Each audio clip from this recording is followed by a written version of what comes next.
I just never really got into like, I need to do this or I need to do that. I was just like, what's difficult? Send it to me, and then let me figure this out. And then, okay, I figured that out. I'm good. Go.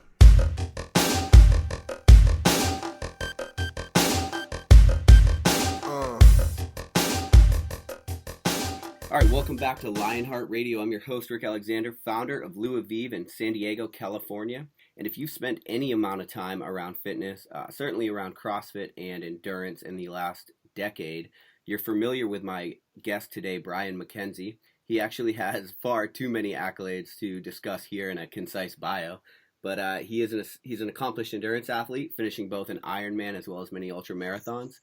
He's also the author of Power Speed Endurance, the New York Times bestseller Unbreakable Runner, plus his latest work, Unplugged, which he co-authored with Dr. Andy Galpin. And if you guys remember back a few episodes, we were in Cal State Fullerton talking with Dr. Galpin, and we kind of covered that book in length. He's also the founder of PowerspeedEndurance.com and the founder of XPT. So Brian, thanks for being on today. Thanks for having me, Rick. So I was doing some research for this show, and I came across a 2013 article in Outside Magazine talking about how controversial it was at the time, essentially to train with short bouts of intensity and try to get a endurance type adaptation with that kind of a training. Are you familiar with the article I'm talking about? Yep. Awesome. So I'm curious, and you're the original founder of CrossFit Endurance. So I'm curious, what originally gave you the inclination to begin down that path, especially when it was so counterintuitive to mainstream, it's conventional knowledge? So serendipitous. I just did an interview, like I told you, for a blog we're writing, and it's about this exact same thing. So my experience with endurance sports was I was coerced into doing a triathlon in 2001 by a friend of mine who was who inevitably was a mentor of mine, a very successful guy who lived in Laguna Beach and ended up introducing me to Dr. Romanoff, the pose method, CrossFit to some degree. He was just kind of somebody who was always searching things out, and this will help at the end of the interview too. But I became enamored with process, and I got caught in a lot of stuff that a lot of people in the endurance world get caught in. We inevitably, once the adaptation starts to occur with endurance training, we get caught up in the long effort stuff. And that is perfectly fine. But there is a very large difference and I'll just use a marathon as an example. Okay. In doing a marathon in 4 or 4.5 hours compared to doing a marathon in 3 or 3.5 hours. And people think that there's a connection to going long and getting faster. And there's no real connection to that. You actually have to put in hard work, and hard work, although we like to confuse ourselves, can be, and there's nothing wrong with this, can be going out and running long distances. That is very difficult. It's also very difficult to jump on top of a BOSU ball and do overhead squats on top of it. Although I've done that, there was no real transferability into training with that type of thinking. And I'm not comparing the two in that they both don't have application. Longer running will have some application for doing longer distances. The tissue breakdown and the things that happen at those longer distances are absolutely things that are necessary. But these are also things that basically we started understanding were things you did during racing, and your races progressed. And my kind of transition through triathlon was one that started with short course triathlon. And I did a bunch of short course triathlons in the first year and a half I was doing triathlon prior to actually doing a half Ironman. And although I bit off, as endurance athletes like to do, more than I could really chew at the time. Mm-hmm. I had a great time at the half Ironman, and I had a decent time at the time. And I inevitably wanted to do an even longer event, which was an Ironman, which, I ended up doing the Ironman, and I did a bunch of triathlons in between then. I think I did maybe one more half, and I did a bunch of short course triathlons in between. But I was doing short distances, and I was, inevitably ended up getting to the Ironman distance. But my training log was, I was logging mile after mile after mile. I was probably for the Ironman riding close to 300 or 400 miles a week, and running 50, 60 miles a week. And I was swimming maybe twice a week because I had a background in swimming. So it all came about more or less because I started connecting dots. Like, what was I good at? Well, I started competitively swimming basically at the age of 4. So I had a technical background in swimming that had been developed over years. And so I didn't need to spend as much time doing that. But developing the skill came with doing some dryland work too, and doing some core work, and then understanding how strength and conditioning fit in. And, this whole model started to evolve because people challenged beliefs that I started taking on. And so I really was challenged with the thinking that I had, where I needed to go out and run longer to do an event versus getting faster and stronger in order to hold up for that time period. Now, it was learning how to mold it all together that inevitably became that process. And by and large, with every athlete we were working with, and we had a lot of athletes at the time, I'm talking probably in the vicinity of, 50 to 100 athletes within this coaching structure we had formed and, community we had built, that were all having tremendous results with lowering the volume overall and focusing more on skill and intensity development. And just because I'm saying intensity didn't mean everything was, I go out and run and with a pegged. That is not what we're talking about. You can't run 400 meters repeatedly pegged. You can't run 800 meters repeatedly pegged. In fact, those two distances have to be vastly changed in order to do repeat efforts on those things. Intensity level, you mean? Yeah, the intensity level has to be changed. And Sure. It's not that we weren't even just doing those distances. We were doing many different distances, and we were using tempo, and we were, sending people out. And instead of just doing an easy 10K, you were running it within 80 to 95% of your best time, which isn't necessarily easy, but it's not necessarily super difficult. It's not a race type scenario, but we were developing higher level aerobic capacity with that type of thinking. And so it allowed the athletes, the people who weren't professional athletes, to actually get dosed with what the real or the qualitative pieces of elite training packages actually offered. Mm-hmm. So I think that was really the mindset behind it all. And it's really fun to write, and Outside Magazine is really known for this, for making things very controversial. Although, it is and was a very polarizing program. But, as irony has now, it's become mainstream. And when you have guys like Dave Scott, who now deal basically in the exact same way with athletes. We're talking from strength and conditioning to the intensity of training to the diet prescriptions that he's now talking about with all of his athletes, which is awesome. And I don't think that this is because of what we did. I think this is because Dave literally challenged his own thinking and wanted to evolve. And when you really are able to look at those things, you can evolve and you can change things. Yeah, sure. And you're talking about Dave Scott, Ironman World Champion. You got it. Correct. Yep. Who is now coaching, how many world-class Ironmanners and triathletes. Right. And so you just see this as a natural progression of things, essentially. Like, this is where we're at as far as our knowledge on endurance training. Yes. So I can speak to that because, as I was telling you pre-show, I just did the Boston Marathon a couple days ago. I've spent a lot of months trying to build my base mileage because I've recently gotten into ultra running. And during the Boston, I'm like, okay, well, I want to get a good time. When I would creep into, for me, into the sevens is fast, so like low 7-minute miles is fast for Yeah. me. When I would creep into that, I would just hurt. It would just hurt really bad to sustain it. So after 8 miles, I was like, I'm going to wreck if I stay at this speed.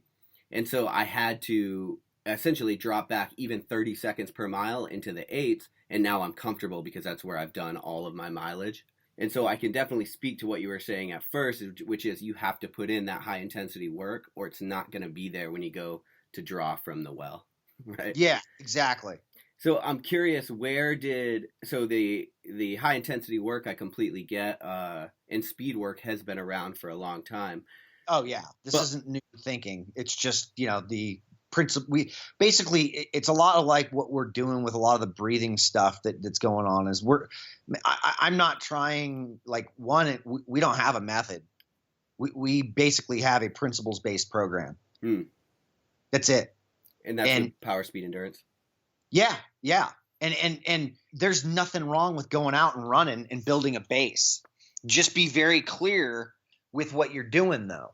And if you're not mechanically efficient, which is where the difference between a lot of the higher intensity running requires much more efficient mechanics, because you're going to find out real quick if you're not running well. Yeah. And it's going to hurt bad and you may end up feel like you're getting injured. And this is where people start to create myths around volume, about doing long distance or about doing intense work. I just get hurt or I'll get hurt doing that. And even people who are saying they'll get hurt doing long runs. Well, no, that it's not the long run and it's not the intensity. It's your mechanics. Right. It's that is the problem. And so, but the irony is that most people, if we have them sprint, they run pretty well. It's when they start to fall apart, when they're running fast, that where their physiology catches up to them, that you can't hide from fatigue, which is the beauty in CrossFit.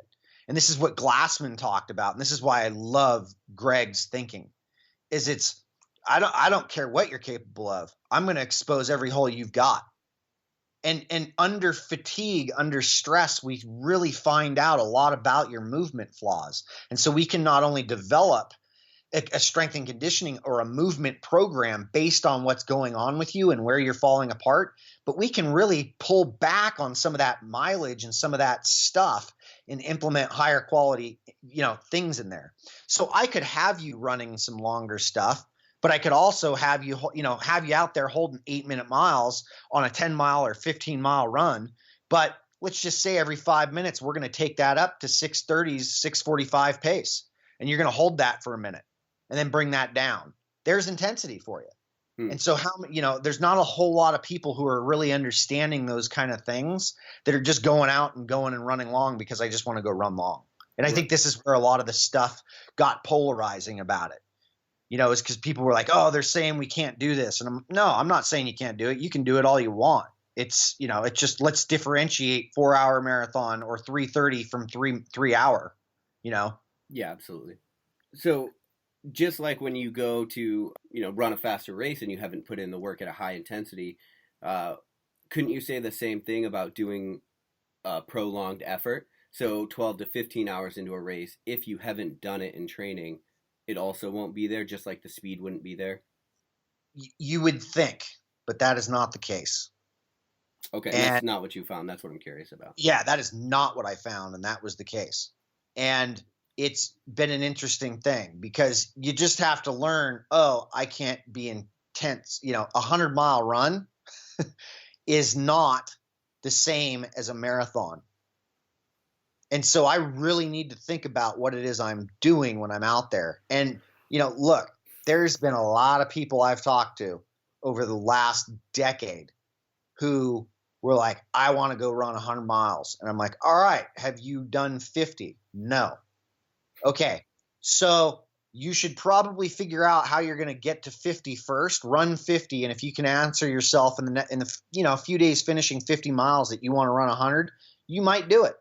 But that's not a guarantee anyway, because 100 miles is a vastly different thing than that. But yet I went and did 100 miles, and the longest training session I had was literally under 2 hours.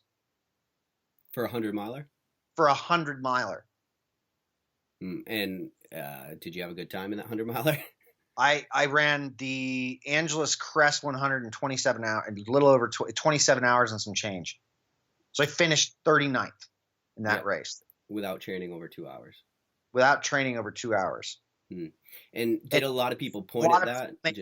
What's that? Go ahead. I'm sorry. Did a lot of people just point at that though and say, "Well, you might be a genetic freak"?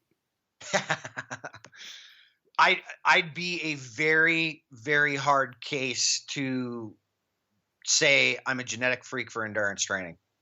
As I not only have done enough, testing to understand that I'm more of a power, and I am more apt to developing power. Hence why I was a short course sprinter and never wanted to swim over 100 yards for 20 years. But that I can adapt to something fairly well by doing shorter distances and things. Now, if I have somebody who's more aerobically inclined, yeah, we can see that. But I've got a guy who I've worked with for years who is a high level ultra endurance athlete. His name's Mark Matesiak, who he finishes in the top 5, top 10. And the longest runs he does are 20 or 21 miles, leading into 100-milers. Wow. Yeah. Where does strength come in when you're training somebody like that? Because you have to figure out what's the best approach, like what's their response. From an overarching theme, it's like probably no more than 3 days a week you're doing strength and conditioning, maybe 4 tops. Some people can handle that 4. But the strength and conditioning piece comes into developing the tissue. We're not trying to turn people into bodybuilders. This is where a lot of the endurance community misses the whole, basis on this. Is strength and conditioning doesn't mean bodybuilding. It doesn't mean big bulky people. If you're running ultra marathons, if you're doing endurance events, it's going to be very hard for you to put on too much muscle mass. Very hard. Yeah, completely. And if you're actually putting on mass, you've been deficient. So your body's going to where it naturally should be. If I can go out and work for a 12-hour day, and if I'm wearing a Fitbit or a heart rate monitor, in which we have done this, and it's saying I just basically did high-level aerobic intervals all day long versus I was just gardening and doing yard work. They're like, how did I do that if I didn't train for that? So having an average heart rate of 120 or 130 for the entire day because I'm lifting stuff, I'm digging stuff, I'm shoveling stuff, I'm doing all this stuff all day long. How did that happen? And it just comes down to physiology and response. And we like to confuse ourselves with predisposed beliefs that, you got to go run long. Sure, go run long if you like, but you don't have to do anything. And figure out, hey, there's a big difference in going and run 20 miles at 8-minute mile pace versus 20 miles at 7:30 pace, right? Yeah, right. Yeah. Absolutely. Yeah. So if I can have you going and doing 15 miles at 7-minute mile pace versus 20 miles at 8-minute mile pace, what's gonna make the bigger physiological adaptation? Well, what's the bigger stressor? Well, definitely a bigger stress to your body would be the higher intensity for sure, without a doubt. For sure. And so there would be more. Your body would want to respond at a higher level to that, right? So that's where that whole. But yet, 15 miles is an aerobic effort largely. Yeah. Sure. That'd be an intense 15 miles. So I've just basically taken something and said, hey, if you're going to train for something, you want to get faster. Look at this realistically. Don't take the volume approach because there's been no world-class Ironmaner who started doing Ironmans. They didn't start their career doing Ironmans. Right. There's been no world-class marathoner who started their career doing marathons. They all started at 5,000 meters and below. Sure. And that's where their careers began. And they literally took years of development with speed and getting those mile times down.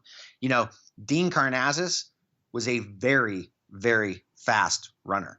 He still is. Right. Yeah. And he does speed work and he gets it. So, there's all this stuff has play into it. And it's like, hey, if you're going to go run long, but I would be doing some heavy duty, some work on some speed and some strength and conditioning stuff as well. And if you don't want to do the strength and conditioning, perfectly fine. Do some body weight stuff that's, extreme enough to challenge the tissue and challenge positions that you're going to need to be in for long periods of time. So in order to establish a little bit of context here, when you're training athletes, especially in the CrossFit endurance type methods, and we'll kind of get to the methodologies you're currently using, but when you're training these athletes and they're doing these circuit workouts with a lot of weight training, are you training them to stay comfortable, to stay aerobic? Well, let's be clear. Anything over 2 minutes is going to be predominantly aerobic. Right, because you can't function without oxygen. Yeah. Right. So, it all becomes an aerobic deal. In fact, multiple 6-second max efforts become aerobic after I think like 4 or 5. It's crazy when you start really reading into this stuff. So it doesn't become an anaerobic aerobic thing. It's the body's response and figuring out what's the most, what's the best approach for the individual and how much work do they actually need. And it's not a minimum effective dose thing. It's actually, hey, what's the best dose to get the best response? And if I've got somebody like a Mark Matesiak who can handle 20-mile runs getting ready for a 100-mile run, he's going to do 20-mile runs. And then the next day he's going to get back up and he's going to train and he's going to do something else. But if you can't get back up, then you got to understand where the rebound or where that recovery phase is missing things. So, this is basically what the whole thing's about, is you learning about what is making you a better physiologically and, mechanically at what you're doing. And are you holding up? And when it comes to training those, you're really looking for efficiency. Yeah, we're looking for efficiency. Most people have jobs, yep. and they want to do extreme shit. Yep. So you have to look at that realistically. If you're going to go work an 8-hour day or whatever, you got to understand that and this is where we've run into a lot of problems with, our health, is we think that going and working a stressful 8-hour day means we should go work out for an hour or two really stressful. Mm-hmm. That's stress on stress. Right. The head, everything above the neck understands that, but below that neck, it doesn't all quite understand it like that. So the adaptations you have to start to understand where I map that out correctly. And just because I go out and run, or I do CrossFit, or I do whatever, or I row or whatever, and it makes me feel good right after, what's my body's response? How's my immune system? Do I get colds all the time? Am I getting faster? Is my performance changing? And that's what we're really looking at. Yeah, and those stressors, they really build up over time, and that's kind of what fucks people. Yep. And we've seen, and that was one of the, things that people saw with what we were doing. Oh, people are going to burn out so hard from this. And it's like, if you're paying attention to your energy, no, and it's actually less time. We've actually taken a professional athlete who's literally, I think he's like over 2 years at this point, nonstop training. And this guy's like in his 40s and he still wins triathlons. And it literally comes down to, now he's doing shorter course duathlons and stuff like that, and triathlons. Mm-hmm. Like he's doing under half Ironman distance. But from time to time, he goes and steps up and does the half Ironman distance, and he's perfectly fine at it and finishes well. So, it's a perfectly manageable thing if you're paying attention to recovery and you're paying attention to stuff. And I've seen just as many people, prior to the CrossFit paradigm, who've had adrenal fatigue, who've been buried in the sand because they're just doing way too much training. Yeah, absolutely. Now, with your athletes, the athletes that you coach, what are the lifestyle, and I know you work a lot with breath and with cold tanks and stuff like that. What are the Mhm. lifestyle factors that you look to control in order to reduce that stress? Sleep, breath work, cold immersion, hot immersion, diet, nutrition choices. Um, all of these things play into it. Sleep is easily the biggest factor. Mood is I've been telling people for I don't know how long. Mood is your number one indicator of performance. Of what you're going to do that day, and trying to confuse yourself or trying to manipulate yourself into doing something because you don't feel like doing it is not a winning situation. You Yeah. should wake up and you should want to train. And if that is not there, then there's an issue. So you got to look at that. And that largely has to do with that can have a big piece to do with sleep, because this is where, this is where your steroids is in sleep. Right. And ironically, cold adaptation, the cold baths, breathing, all have intimate relationships with your ability to recover and putting you into parasympathetic states, and getting hormonal changes and all that stuff to happen. Yeah, and that stuff's really growing right now. I think with a lot of Wim Hof and a lot of what you guys are doing are really like opening people's eyes to what is possible through cold immersion and through controlling your breathing and being able to control that side of things.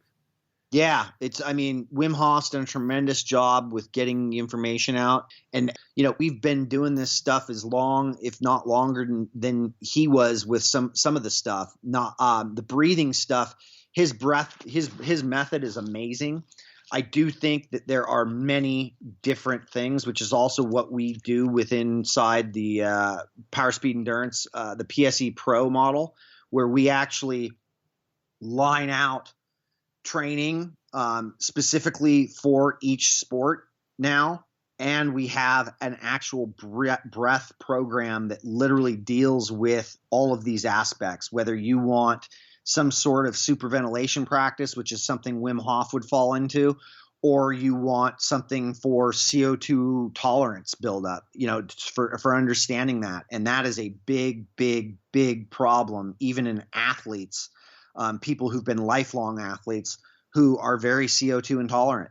And that's not a good thing. And this could also have a big, big factor into health and why you get sick, or your immune system isn't what it's doing, or you may have asthma, or you may have cardiovascular disease. There's stuff that's connected to all of this. And I don't think it's a cure-all. I think it's a few spokes in the wheel of learning how to incorporate a lifestyle into what it is you're doing. So if people are listening to this and they're kind of the weekend warrior type, Yeah. like you said, have a good job but just like to do epic shit on the weekends, Yeah. what is kind of the low hanging fruit that people can focus on as far as breath is Yeah. concerned? The lowest hanging fruit out there is the breath work. It's simple. It's, hey, 5 minutes in the morning and 5 minutes at night will change your physiology in a manner you wouldn't be able to comprehend in 3 weeks. Like how good you will feel. And there's simple stuff like that we have, just a simple cadence routine that's a 1-1, 2-1 pattern, meaning an inhale is the 1, breath holds the 1, an exhale is the 2, and then there's a breath pause on an exhale at the end on a 1. So if I had a 5-second inhale, I'd have a 5-second breath hold, and then I'd have a 10-second exhale, and then I'd have a 5-second breath pause on the end. Do that for 5 straight minutes. You'll change part of your physiology, but you want to take it to a level that's just a little bit stressful at 5 minutes. You can still get through it.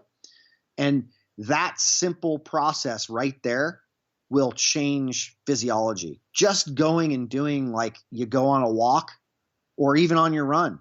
And if you go hypoxic, hold your breath for 5 or 10 seconds and then go back to normal breathing to where you normalize and then repeat that pattern, you will change your physiology. How? You will become more CO2 tolerant. You can actually, through the hypoxic work, if it's done enough, you'll literally you'll create an EPO response. Your body will literally start to develop more red blood cells. Really? Yeah. Now, Is this does this have anything to do, or does it reflect in your work with the training mask? The training mask was a little bit. The training mask can have a little bit of a response with the CO2 tolerance. And that was one of the pieces that I liked about it. The biggest piece I liked about the training mask was that we saw gross change in motor control immediately. We saw people using their diaphragm when they weren't immediately. We saw people that we could put in a plank, for example, who didn't know how to set up correctly, would immediately set up correctly when that mask was on, because there's a little bit of resistance on it. Now, you can probably do this with something I know you can do this.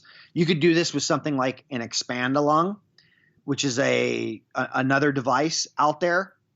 There's several different types of resistance breathing devices. And then there's also the big thing is nasal breathing.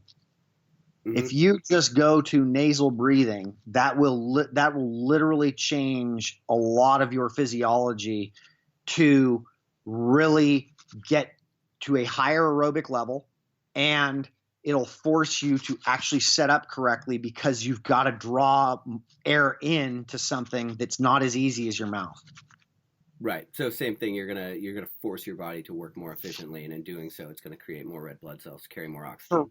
Correct. The red blood cells may not, unless you're doing hypoxic work. But I know, you can there's plenty of research out there on the hypoxic work and inducing EPO-like response. We're talking like 21% changes, 20% changes. Mm-hmm.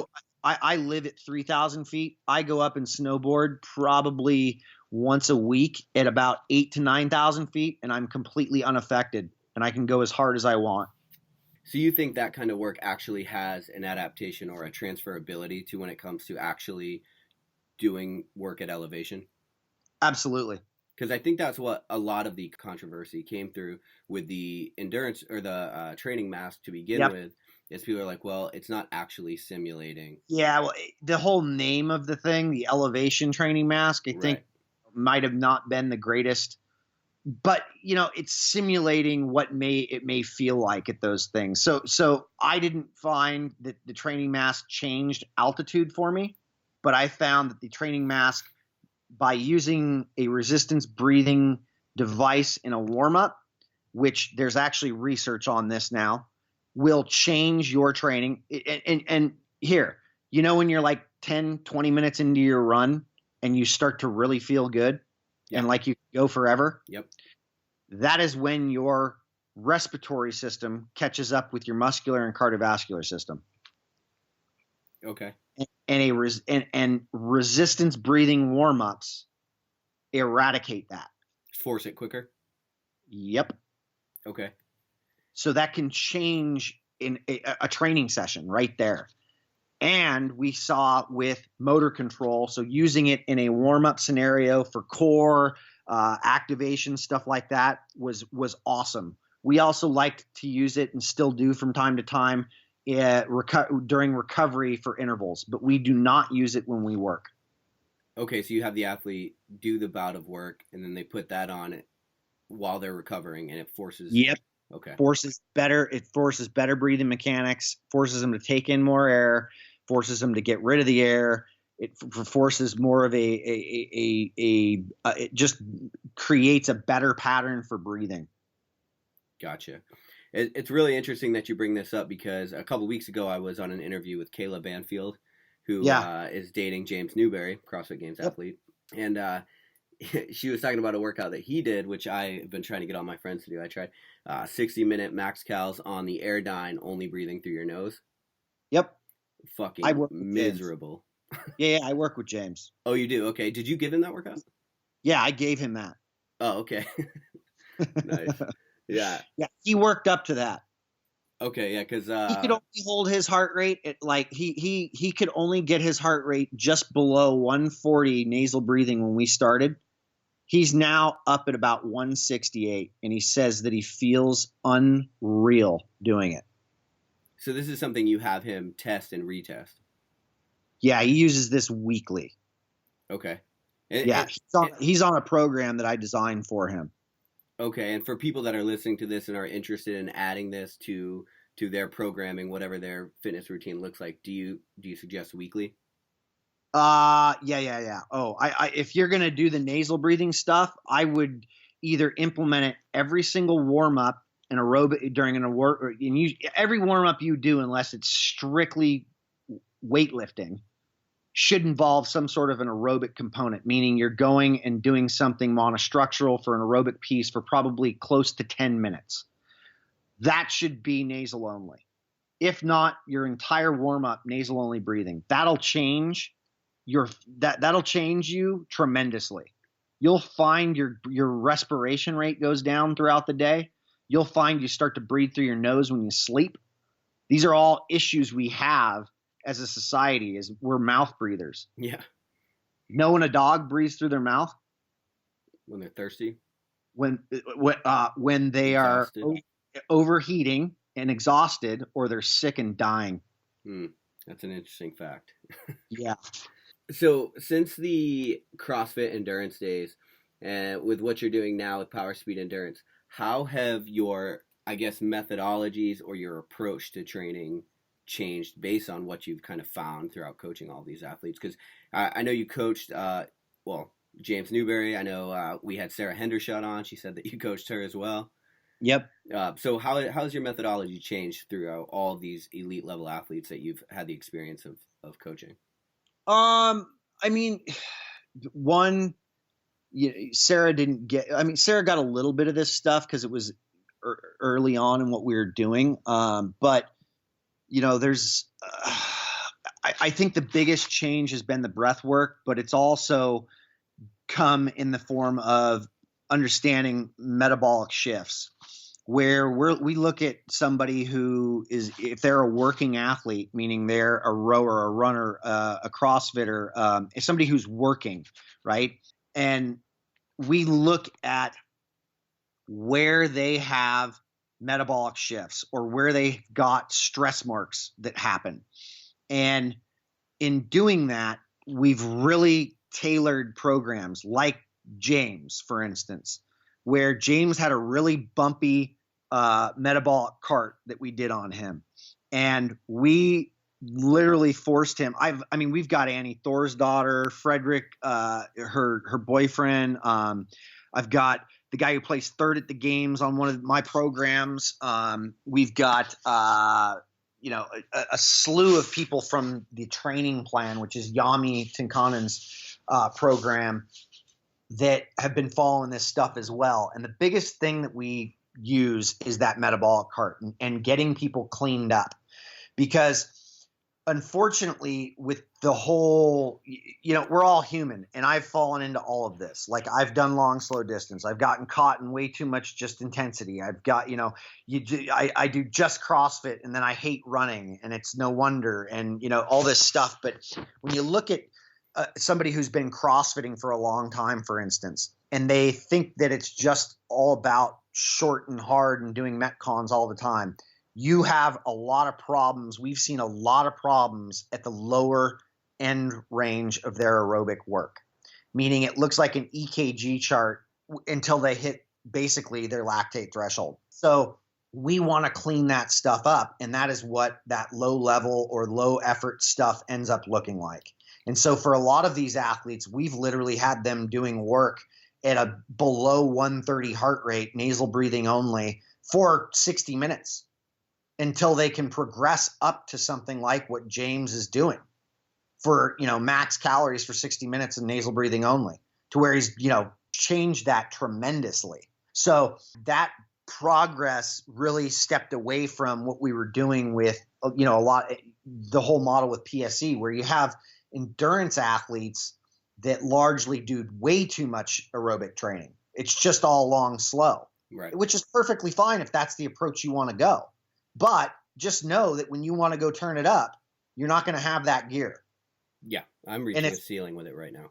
Yeah. And it's going to come at a cost. So, it's entirely up to you what you want to do, but might have a few suggestions. And one of those is learning how to deal with that intensity. And so there's still a metabolic cart we'll look at. And so we have that within the PS. We launch on May 8th, PSE Pro, and we have different levels of it. And one of those levels, a couple of those levels have the metabolic test in it, so that you actually get the interval work and even the tempo work or the stamina work with specific parameters based off of your stress responses. Because if you're just running out and doing something at a specific level, based on just thinking it versus, hey, 10 beats lower, you had a stress marker that went off that we could clean up and would make you feel a whole lot better. And you'd be a lot more faster at that lower heart rate than you are at that higher one right now.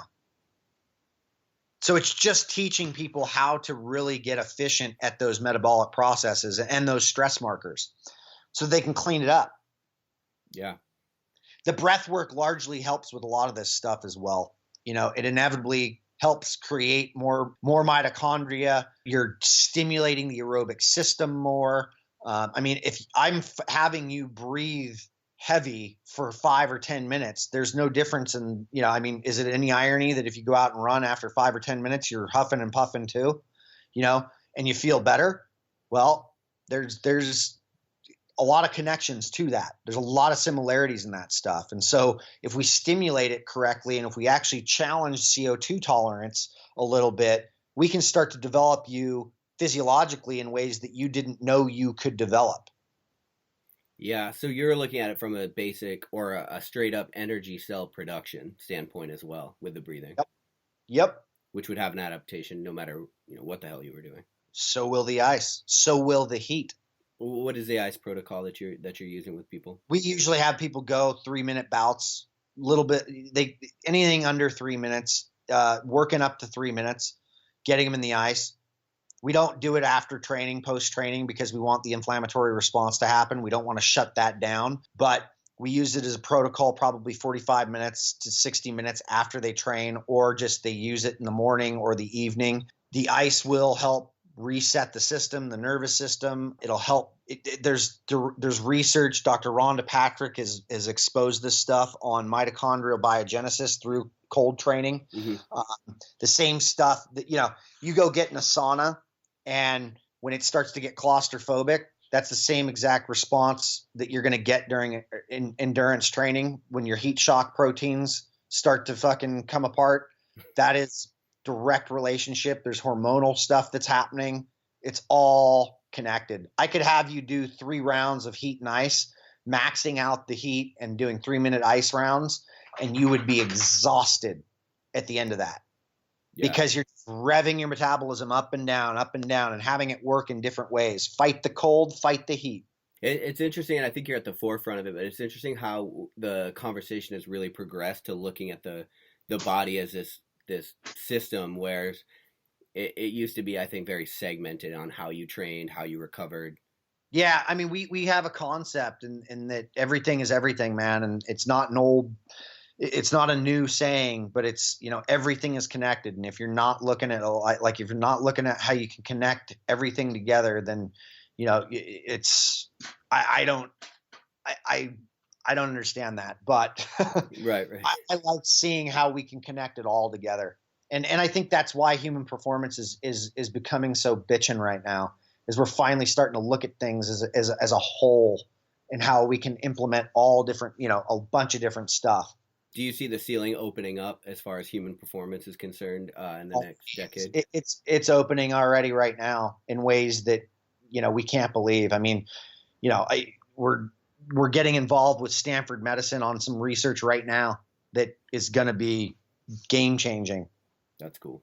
I think the level's just getting out of control. Yeah, people are interested. The military, the DOD, the medical world, human performance. It's all, I believe it all. If elite athletes are doing it, everybody should be doing it. It's that doesn't mean you need to be doing the dosing of it, but it's like, if it pertains to a kid, it pertains to an elite athlete, or it pertains to grandma.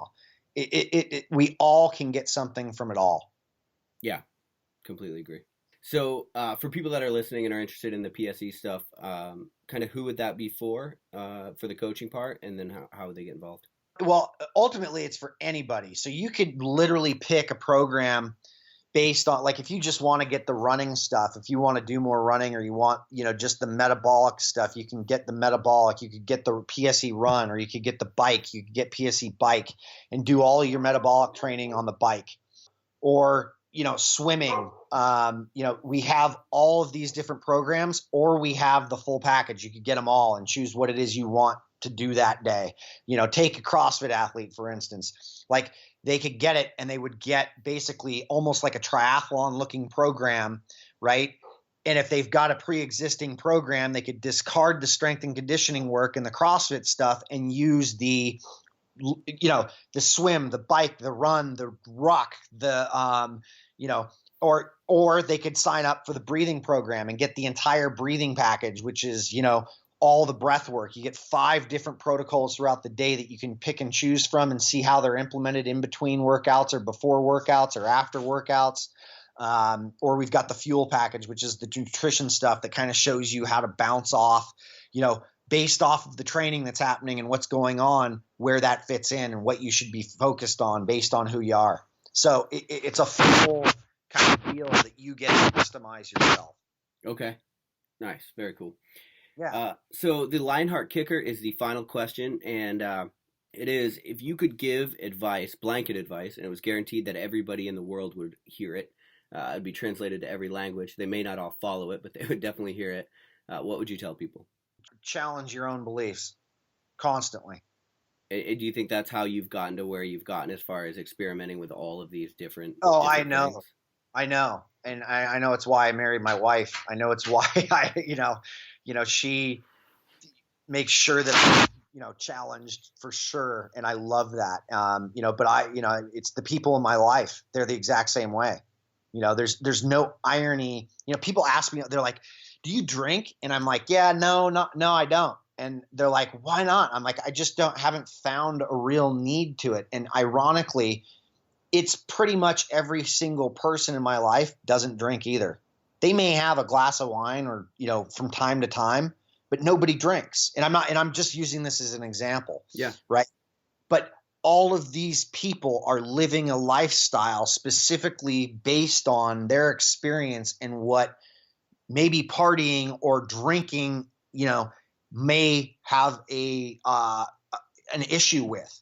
And I'm not saying don't drink. I'm just saying, hey, what is it you believe about your doing is awesome. And I would say that if you get stuck in doing one thing and you challenge that and see what else you can do and see what else you can change. And, I think change is the biggest catalyst for everybody. It's a guaranteed to happen throughout your entire existence, at least here. And the one common denominator of people that I see, whether they're old or young, is the inability to change and change their beliefs. And they get stuck, and that is where they live. So tearing out your mainframe like that is pretty difficult. So Getting rid of these preconceived notions that you're born with, it's an insane, even if topically it's what you should be doing, actually doing it is pretty difficult. How do you keep yourself toeing the line? Start small. I start very small and I get consistent at it. I've gotten to a point where we literally make life altering changes probably every 3 months. That's awesome. Yeah. And radically different than what people It's very want. scary too, man. It's very scary. And it doesn't ever change. The fear is always there. But the outcome is unbelievable. Fuck yeah. That's awesome. Brian Mackenzie, thanks for being on, man. I really appreciate it. You got it, Rick. Thanks. All right. Thanks, guys. Yep. Thanks for listening to Lionheart Radio. I hope that the information from today's show will make you fitter, happier, and healthier. For the show notes of this episode and every episode, head to www.lionheartrad.io. Yep, just like Lionheart Radio. And please, if you have the time, head over to iTunes and give us a 5-star rating. It really helps us to know that we're on the right track and delivering you reliable information and value. As always, feedback is welcome. If you have any comments on the show or would like to suggest a guest, send me an email at rick@luavive.com. That's LUAVIVE.com.